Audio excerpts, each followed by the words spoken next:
Assalamualaikum warahmatullahi wabarakatuh.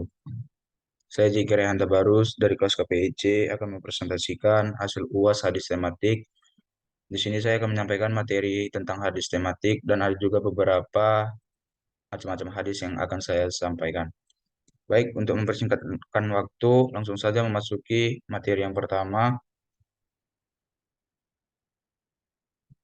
deskripsi hadis tematik. Hadis tematik atau dalam bahasa Arab yaitu maudhu'i secara bahasa berasal dari kata maudu'un yang merupakan isim maf'ul dari kata wada'a yang berarti masalah atau pokok permasalahan, dan secara etimologi kata maudu'i berarti meletakkan sesuatu atau merendahkannya. Sehingga kata tersebut merupakan lawan kata dari al-rafu'u atau mengangkat, maka yang dimaksud tematik atau maudu'i ialah mengumpulkan hadis-hadis yang terpecah-pecah dalam kitab-kitab hadis yang terkait dengan topik tertentu, kemudian disusun dengan sebab-sebab munculnya atau dan pemahamannya dengan penjelasan dan pengkajian dalam masalah tertentu. Nah, yang selanjutnya adalah hadis yang disampaikan Nabi kepada para sahabat melalui beberapa cara. Menurut Muhammad Mustafa Azami, ada tiga cara, yaitu pertama menyampaikan hadis dengan kata-kata, kedua menyampaikan hadis melalui media tertulis atau Nabi mendiktekan kepada sahabat yang pandai menulis. Yang ketiga adalah menyampaikan hadis dengan mempraktek secara langsung di depan para sahabat.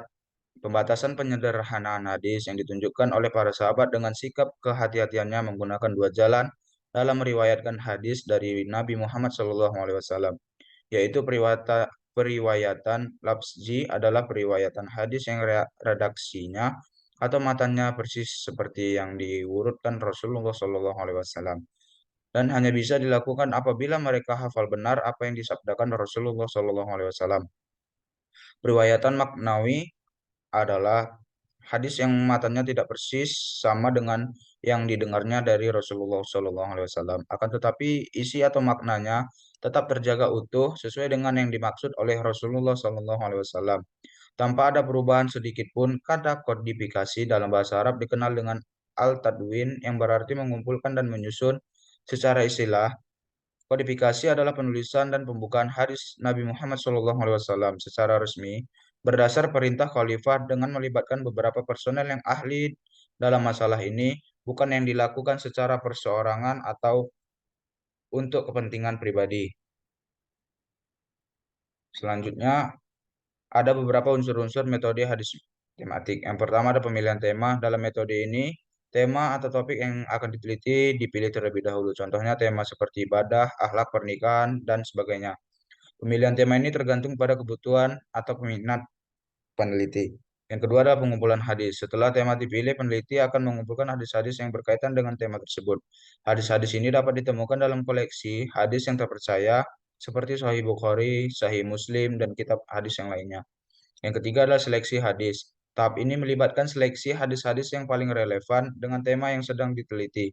Peneliti akan mengevaluasi hadis-hadis yang dikumpulkan berdasarkan kriteria keaslian, keabsahan, sanad, atau rantai perawi, dan kesesuaian dengan tema yang diteliti. Yang keempat adalah klasifikasi tematik. Setelah hadis-hadis terpilih, peneliti akan mengklasifikasikan hadis-hadis tersebut berdasarkan subtema atau aspek yang terkait. Hal ini membantu dalam memahami variasi dan keragaman pendekatan dalam hadis yang berkaitan dengan tema yang akan diteliti. Yang kelima ada analisis dan penafsiran.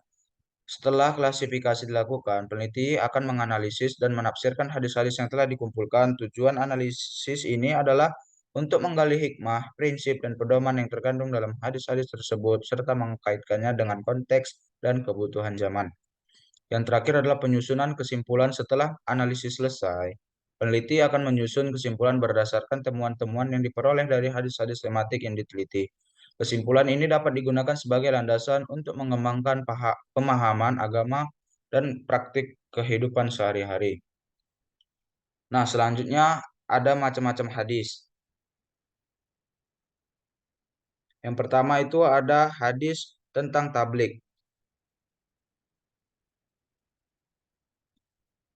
Man da'a ila hudan kana lahu minal ajri mislu ujuri man tabi'ahu layan kusu jalika min ajurihim say'a wa man da'a ila dolalati kana alaihi minal ismi mislu asami matabi ahula yaf yafkusu zalika min asamihim say'a, yang artinya barang siapa mengajak manusia kepada petunjuk maka baginya pahala seperti pahala orang yang mengikutinya tanpa mengurangi pahala mereka sedikit pun, dan barang siapa mengajak manusia kepada kesesatan maka ia mendapatkan dosa seperti dosa-dosa orang yang mengikutinya tanpa mengurangi dosa mereka sedikit pun.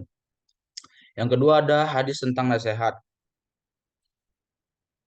An Abi Ruqayyah Tamim Tami beni Usid diri radhiyallahu an anna Nabi sallallahu alaihi wasallam qala dinud dinun nasihatu kulna kulna lamin qala lillahi wala kitabihi wali rasulihi wal aimmatil muslimina wa ammati,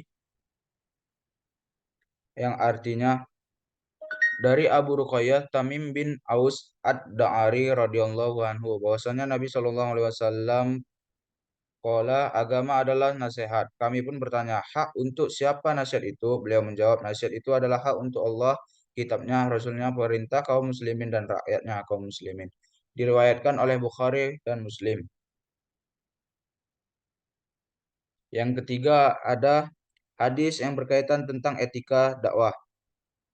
Man yadman lima bainal lahyahi wa ma baina rijlahi adman lahul jannah, yang artinya siapa yang menjamin menjaga di antara dua janggutnya tulisannya dan di antara dua kakinya kemaluannya maka akan kujamin ke surga. Hadis riwayat Bukhari nomor 6474.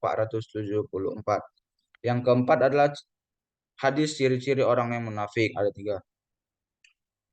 Ayyatu ayyatu munafiki salasu ija haddasa kajaba wa ija wa'ada ahlafa wa ija tu minakhona, yang artinya tanda-tanda orang munafik ada tiga: jika berbicara berdusta, jika berjanji mengingkari, dan jika diberi amanah mengkhianati. Hadis riwayat Bukhari dan Muslim. Nah, yang terakhir adalah hadis tentang siapa yang melihat kemungkaran, hendaklah berusaha merubahnya, kewajiban mengingkari kemungkaran. An Abi Sa'idi Khudri ya radhiyallahu an qala sami'tu Rasulullah sallallahu alaihi wasallam yaqulu man ra'a minkum munkara fal yu'ayyirhu bi biyadihi fa in lam yastati fatati fal fabili sanihi fa in fa in lam yat fa in lam yasta fa bi bi wazalika ad'afu imani rawahu Muslim, yang artinya dari Abu Sa'id Al-Khudri radhiyallahu anhu, dia berkata, aku mendengar Rasulullah Shallallahu alaihi wasallam bersabda, barang siapa di antara kalian yang melihat kemungkaran, hendaklah dia ubah dengan tangannya atau kekuasaannya. Kalau dia tidak mampu, hendaknya dia ubah dengan lisannya, dan kalau dia tidak mampu, hendaknya dia ingkari dengan hatinya. Dan inilah selemah-lemahnya iman. Hadis riwayat Muslim. Baik, mungkin sampai sini saja yang bisa saya sampaikan. Apabila kata-kata saya ada yang salah, kepada Allah saya mohon ampun, dan kepada Bapak dosen saya mohon maaf. Wabillahi taufik wal hidayah. Wassalamualaikum warahmatullahi wabarakatuh.